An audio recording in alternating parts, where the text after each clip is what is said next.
Ер нь бид нар чинь ингээд Монголд асуудал байхаар нэг зөвлөл байгуулад нэг хэдэн хүн авч хуралдуулаад энэ асуудал шийдэгдчих юм шиг ойлгоод байгаа юм л да.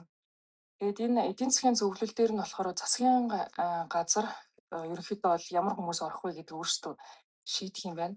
Тэр чинь энэ нэг 50 хүний бүрэлдэхүүн дотор орж чадсан компанийн ч байд юм уу, хувийн хвшлийнх нь их шиг за дээрээс тулмдж байгаа асуудлуудаа шийдвэрлүүлээд бусдууд нь одоо орхигдоод яваад байх юм шүү.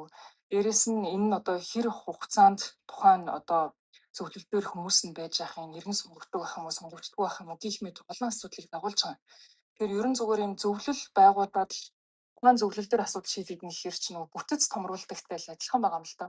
Төрийн албаны ёс зүйн тухай хуулийг төрийн албаагч ёс зүйн тухай хуулийг бас баталжсэн. Тэгээд тэрнтэй холбоотойгоор баахан ёс зүйн дэд хороо гаргасан.